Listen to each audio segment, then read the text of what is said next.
today's headlines. Face shields won't return. Record 2.5 million jabs on drive launch. DILG chief confident of vax efforts success. No mandatory vaxxing according to WHO. Application for gun ban exemptions open. Economic growth, keep cases low to meet targets. NATO plots move against Russian invasion.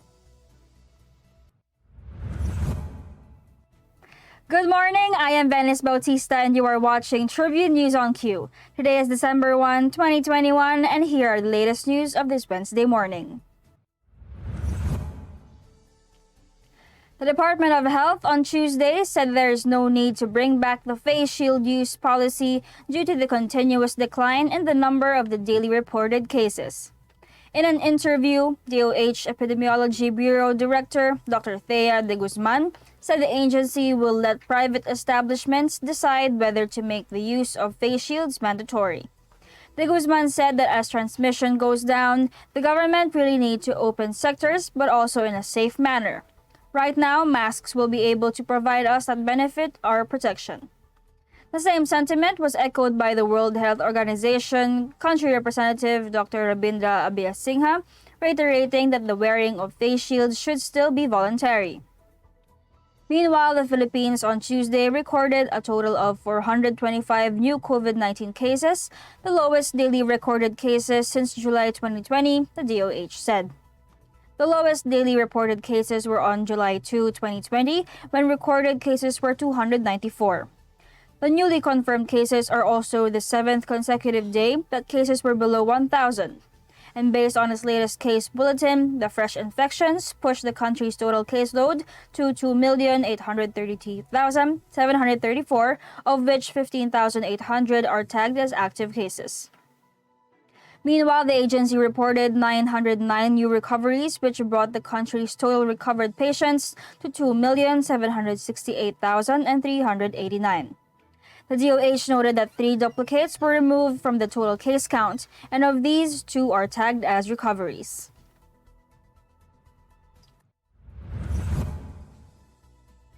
The Philippines hit a daily record high of 2.55 million COVID-19 jabs on the first day of the government's 3-day national vaccination days, the National Task Force Against COVID-19 said Tuesday.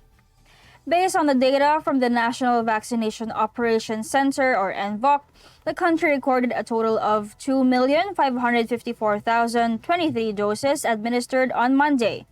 The output was short by less than 500,000 from the daily target 3 million jabs. However, it is more than double the usual daily national vaccination throughput of the Philippines in the previous days, which on several occasions have gone beyond the 1 million mark. Vaccine SHAR Secretary Carlito G. Galvez Jr. said this development proves that local government units have the capacity to accelerate and expand the coverage of their target populations. Galvez assured the public that the national government is determined to further increase the vaccination rates of LGU nationwide on the remaining days of the 3-day drive in order to achieve its target of administering 9 million jabs within the period. He called on LGU to vaccinate everyone who lines up in vaccination sites during the national vaccination days, including the walk-ins. He said the directive of the president is to vaccinate everyone who wants to be vaccinated and no one should be left behind. As of November 29, a total of 83,851,042 doses have been administered nationwide.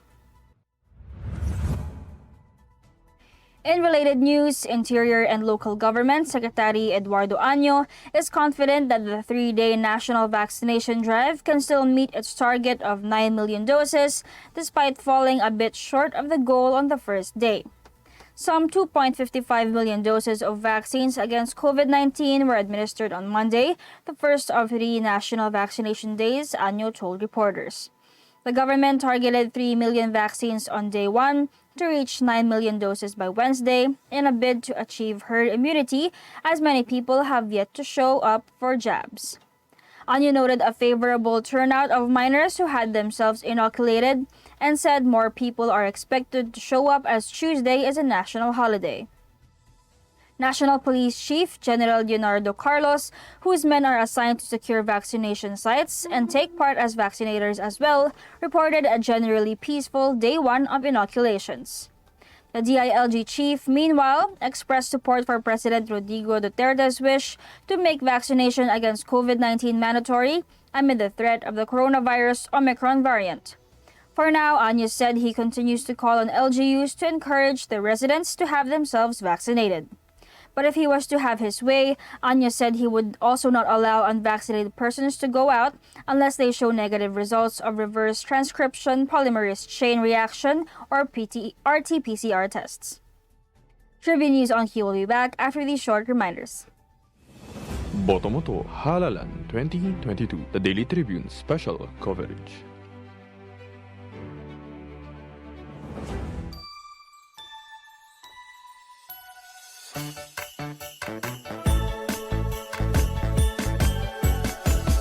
Chris masaya, pagsama-sama. Bong, yung naumpisahan ko, tapusin mo. Mga bagong highway, tulay, tren, dapat ma-enjoy na kaagad ng mga tao yan. Kailangan lahat bakunado at laging may ayuda pag kailangan. Huwag dapat magkabalik ang mga drug lords para ligtas ang pamilya.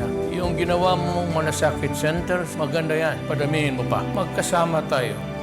Tayo ang nagsimula, tuloy-tuloy lang. Bong.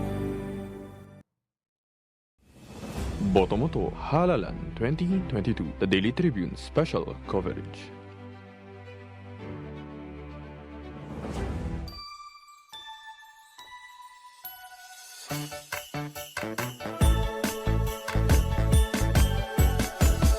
Chris masaya, pagsama-sama.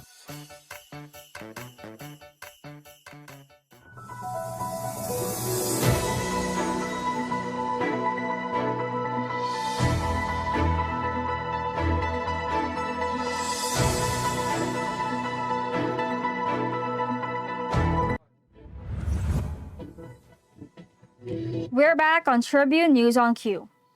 The World Health Organization has insisted that vaccination should remain optional despite the looming threat of the COVID-19 Omicron variant, noting that people should be free to decide on what is best for them. Speaking at a media briefing Tuesday, WHO representative to the Philippines, Dr. Rabindra Abiyasinghe, reiterated that the international organization is not inclined to back proposals to make vaccination mandatory, even if it strongly advocated for inoculation efforts against coronavirus. The WHO official was responding to queries whether governments should require their citizens to get COVID-19 jabs following the discovery of the Omicron variant, said to have the most mutations and could be more infectious than the Delta virus type. In many countries like the Philippines, anti-coronavirus vaccination remains optional, though there were discussions to make it mandatory or to disincentivize the unvaccinated population, as some remain hesitant to get inoculated. On Monday night, President Rodrigo Duterte said he may agree with the National Pandemic Task Force if the body recommends making vaccination mandatory. The task force continues to weigh the options on the matter, said Palace spokesperson and Cabinet Secretary Carlo Nograles. In the meantime, he said the government continues its efforts to boost public trust in COVID-19 vaccination through the 3-day massive jab drive dubbed Bayanihan Bakunahan. The Philippines aims to fully vaccinate a total of 54 million Filipinos by the end of the year to attain population protection against COVID-19. The National Police will help the Commission on Elections assess threats to people, including political aspirants, applying for an exemption to the ban on firearms and security escorts in the coming election, Top Cop General Leonardo Carlos said. He said that the PNP will assist in the issuance of threat assessment and will endorse the approval to grant applications through the Joint Security and Control Center if it is deemed urgent and necessary.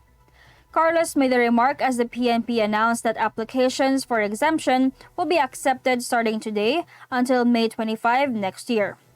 Applications may be done online through COMELEC official website. Under the COMELEC Resolution 10728, the poll body set regulations on the ban on bearing, carrying, or transporting of firearms or other deadly weapons. That resolution also prohibits the employment, availment, or engagement of services of security personnel or bodyguards during the election period from January 9 to June 8 of 2022. All political aspirants will be informed through a letter that their security detail will be recalled, Carlos said.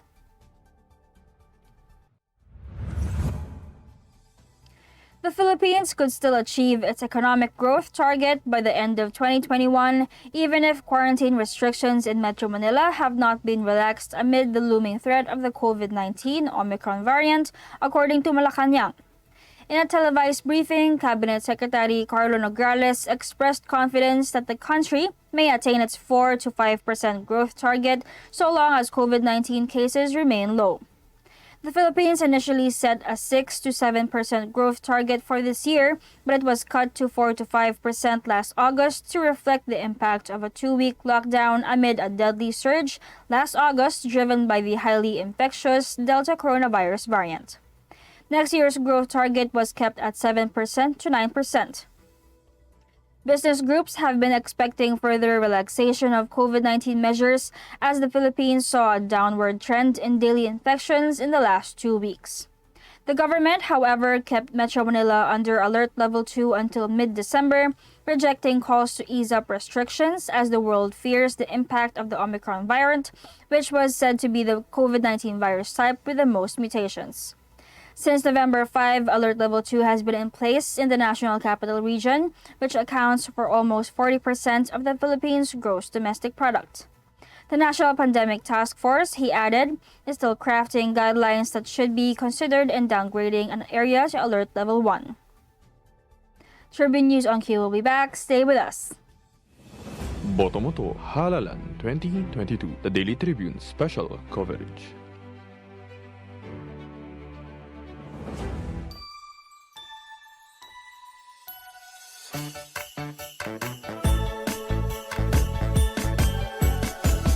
Chris masaya, pagsama-sama.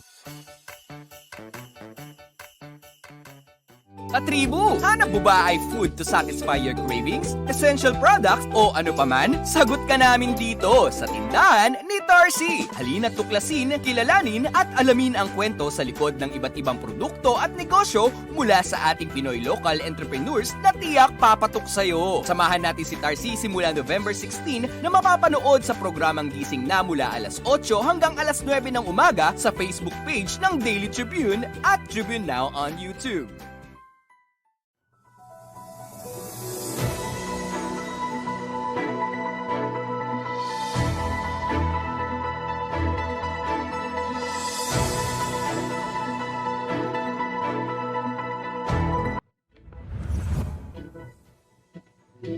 You are still watching Tribune News on Q.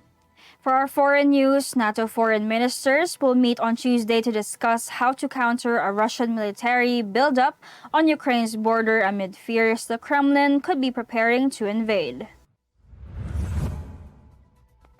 The long-scheduled gathering in Latvia's capital Riga comes at a volatile moment on NATO's eastern flank as allies also grapple with a migrant crisis the West says is fueled by Kremlin-backed Belarus.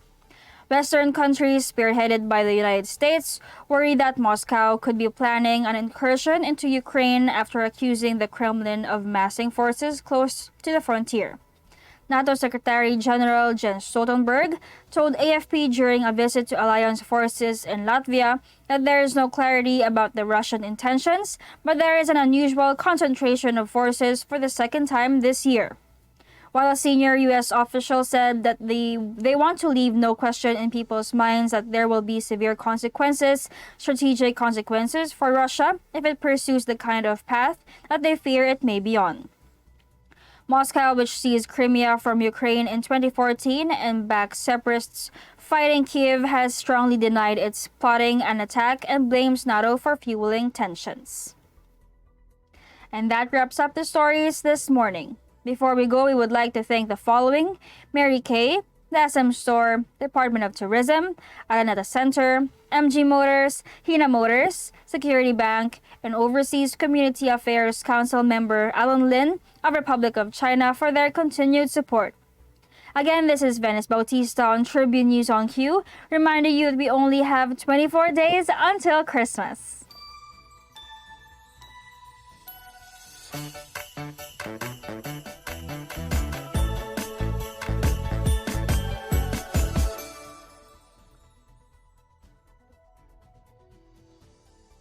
Stay safe, stay healthy, and stay at home. Good morning. Botomoto Halalan 2022, the Daily Tribune special coverage.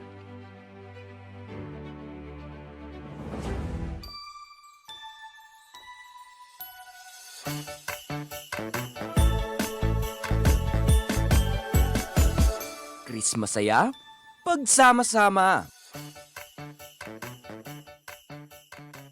Catch the latest news on our website, tribune.net.ph. Follow us on Facebook, Twitter, and Instagram. Subscribe to our YouTube channel, Tribune Now. Download the Daily Tribune app on Apple Store for iOS and Google Play for Android to get the latest and most comprehensive news online. Daily Tribune invites you to join its vibrant community, Tribune, to get updates on the hottest news on politics, business, sports, lifestyle, and entertainment. Emoticons of the Tribune mascot Tarsito are available on our community Viber.